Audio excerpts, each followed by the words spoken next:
General category वाले अगर KVS का फॉर्म डालते हैं तो उन्हें 2000 पेमेंट करने पड़ते हैं। वहीं एसटी एससी वाले जिनके साथ सरकार को लगता है कि जातिगत भेदभाव हो रहा है, उनका काम 500 में हो जाता है।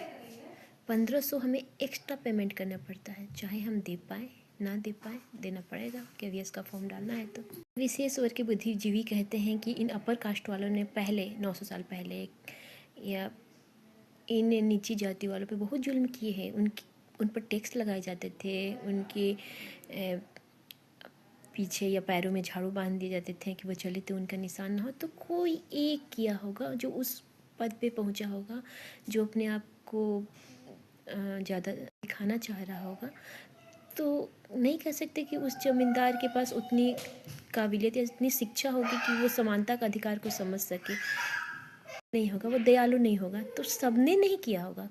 जैसे बोला जाता है कि मुग़ल काल में जो मुस्लिम आए भारत में, तो उन्होंने शासन जितने साल किए उसमें से सारे शासक खराब नहीं थे। अकबर ने बहुत अच्छी शासन व्यवस्था अपनाई थी, लेकिन आगे चल कर उसके जो वंशज थे, जो जीब था, उसने अकबर जैसी शासन व्यवस्था नहीं चलाई। वो बहुत जुल्म करता था लोगों पर। तो ऐसा नहीं कह सकते कि पूरा का पूरा मुग़ल काल में सारे मुग़ल सम्राट जो थे खराब थे। जैसे कि कोई सरकार, जैसे बीजेपी की सरकार चल रही है, तो वो अपनी तरफ से शासन कर रही है, अपनी व्यवस्थाएं लागू कर रही है, लोगों को पसंद आए, कुछ आती हैं कुछ नहीं आती है। वैसे ही कांग्रेस का चलाने का अपना ढंग है, आरएसएस वगैरह जो भी जितनी भी पार्टियां हैं, सबका अपना अपना तरीका होता है। जो उस शीर्ष पद पे पहुंचता है वो किस तरह का शासन व्यवस्था अपना रहा है, तो उसके कारण हम ये नहीं कह सकते कि पूरा का पूरा उसमें जितने भी लोग हैं, जितने भी उन शीर्ष पदों पे पहुंचेंगे, वो सारी गलत राजनीति का ही खेल खेलेंगे, लोगों के साथ अन्याय ही करेंगे। वैसे ही कुछ ऐसे लोग रहे होंगे स्वर्णों में जिन्होंने ऐसा किया होगा, तो वो लिख गया, चला आ रहा है। तो सबने नहीं किया, उसका खामियाजा अगर हम आज भुगत रहे हैं, तो शिक्षा की कमी है। शिक्षण व्यवस्था को मजबूत करने की ज़रूरत है, ना कि आरक्षण देने की। व्यक्तिगत भेदभाव को इन कानूनों को लाकर बढ़ावा दिया जा रहा है। यूजीसी ने ठीक किया, मतलब यूजीसी का जो नियम है वो ठीक है कि समानता का अधिकार के लिए ये बनना चाहिए, इस तरह का एक कमेटी बैठना चाहिए, जो भी ठीक है। तो ये जो विषमता है, जो असमानताएं हैं, कहाँ दिख रही है लोगों को, या फिर कहीं भी यूनिवर्सिटी में कब दिख जाती है? तो समानता, हम लोग भी यूनिवर्सिटी में गए हैं, स्कूल कॉलेज में पढ़े हैं, कहीं तो विषमता नहीं दिखती आधार पर। एक हो सकता है कि कुछ यूनिवर्सिटी में रही होंगी, कभी एक आध बार हुई होंगी। मैं कल ही एक जगह कोई न्यूज पढ़ी, वहाँ पे था एक बूढ़ा, एक दुकानदार जो था, कोई गरीब महिला को पीट रहा था। तो वहाँ पर उसकी आवाज़ तो नहीं आ रही थी, वहाँ पर लिखा हुआ था कि इसलिए यूजीसी का ये कानून पास होना ज़रूरी है, इसलिए ये कानून आना चाहिए। तो हम नहीं कह सकते उस औरत को वो आदमी क्यों पीट रहा था। हो सकता है वो चोर हो, बच्चा चोर हो, या कुछ हो। तो नहीं कह सकते ना कि वो जातिगत आधार पे ही उसे मार रहा हुआ, नीच जाति का होगा। तो आज लोग वैसे नहीं रह गए हैं कि जातिगत आधार पर वो पीटे।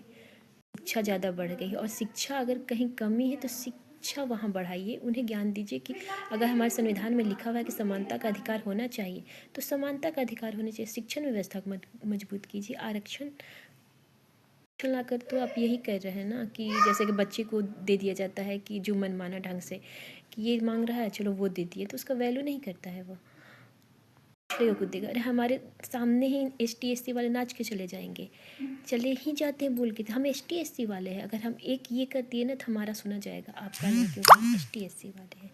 अगर राजपूत हमेशा से ज़्यादा रहा था, उच्च पदों पे रहा था, तो उन्होंने एसटी एससी वालों को अपने शिक्षण से ज़रूरत है, शिक्षण व्यवस्था को बढ़ाने की। शिक्षण पॉलिसी में जो कहीं कमी हो गई हो, उससे सुधारने। हमारे देश के जो राष्ट्रपति हैं वो एसटी एससी से ही बिलोंग करती है, प्रधानमंत्री भी शायद जैसे शीर्ष पदों पे। तो उन्हें कहाँ दिख जा रहा है कि हाँ, असमानता, विषमानता, या क्या नहीं क्या भावपूर्ण रवैया तो हमारे साथ होता है। हम काबिल होते हुए भी बीपीएससी का एग्ज़ाम क्लियर नहीं कर पाते हैं। इंटरव्यू में सिलेक्शन होने के बाद, मतलब कि एग्ज़ाम निकाले, इंटरव्यू क्लियर नहीं कर पाते। क्यों? क्योंकि पहले से ही फिक्सिंग रहता है। क्यों? हम भी फिक्स करवा सकते हैं, लेकिन हम जहाँ फिक्स करवाने जाएँ वो पहले से ही जातिगत ये एसटी एससी वाले वहाँ पे पहुँचे होते हैं।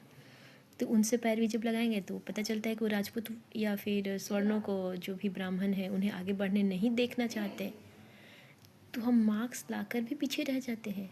अगर हमारा 80%, 85%, 85 नंबर भी आए तो हमारा सिलेक्शन नहीं होगा। लेकिन हमसे कम जो जानकार है, हम नहीं बोल रहे कि हम बहुत अच्छे जानकार हैं, बहुत अच्छी नॉलेज है, लेकिन इतना है कि जो कम पढ़े लिखे 40% वाले से तो अच्छा है, अच्छा ही एजुकेशन दे देंगे, लेकिन हम आगे नहीं बढ़ पाते। 40% वालों को जॉब हो गया, बीपीएससी में हो गया, जो भी नए नए स्कूलों में हो गया, हमसे हमारे स्कूल से ही, लेकिन हम वहीं रह गए। क्यों? आरक्षण की वजह से। जब ये आरक्षण वाले ऊपर जा रहे हैं तो ये जब डॉक्टर बन रहे हैं तो पेट में कैसी छोड़ेंगे ही। ज्ञान की कमी है। अगर 40% वालों को डॉक्टर बना दीजिएगा तो क्या करेंगे? और वही शिक्षा में हो रहा है। पुलिस वही बन रहे हैं ST SC वाले, और जो हमारे देश के रहता है उनके लिए कोई क्राइटेरिया नहीं है एजुकेशन की, सब वही। आज शिक्षा खड़ी है और अशिक्षा बैठी है। हमारे घर में AC लग जाए तो हमारा वोटर कार्ड कह रहे राशन कार्ड रद्द कर दिया जाएगा कि ये क्राइटेरिया नहीं है राशन कार्ड वालों का। लेकिन अगर ST SC वाले को स्कॉर्पियो आ जाए, फलना ढिमका एकदम 4 तल्ला 5 तल्ला भी हो जाए, तो उनका आरक्षण खत्म नहीं होगा। तो असमानता जो है, जो ये जातिगत भेदभाव को बढ़ावा दिया जा रहा है, असमानता को, ये सब जो नए कानून आएंगे आ रहे हैं, जो ये सब जो बोला जा रहा है, इससे आ रहे हैं। ये जातिगत भेदभाव पहले जो दिमाग में नहीं चलता था, अब चल रहा है। तो शिक्षा को बढ़ावा देने की ज़रूरत है।